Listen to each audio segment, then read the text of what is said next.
Nabil, dahil po kuporta. Iba na talaga, iba na talaga ng style. Kahit mag-asawa, mayroong bayad. Kaya kami ayaw mag-asawa kaya baka wala magbayad sa amin. Isang halik, magkano ang halik? Magkano? Ang halik, 500. Ang yakap, magkano ang yakap? 1,000. Yakap 1,000. Ako libre na. Ay, libre sa kanya. Pero dito sa amin, hindi libre sa pamangkin ko. Yung ana-ana, magkano na? Yung ana-ana. Maglato-lato, 1,500 to 2,000. Alahan! Gagayahin namin pero wala namang mag-ano sa amin. Ayan. Hindi naman. Pero ilan ang mga bana? Ilang mga bana Bana, panilan? asawa nila, pero kailangan ngayon. Dili ba na masabot? Mahal. Kung hindi asawa, kung hindi bana or asawa, mahal. Dapat totoo naman talaga sa kanya kasi practical na Dili ba ngayon. na, times 5 na.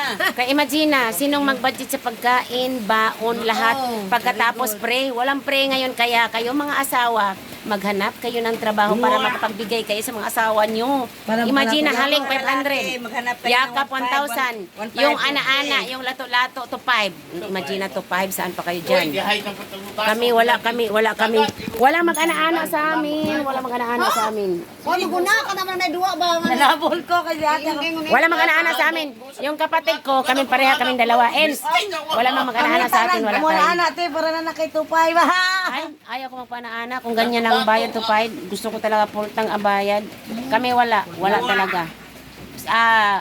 Zero balance kami. Pultang. Walang ikapultang kaya wala, zero balance.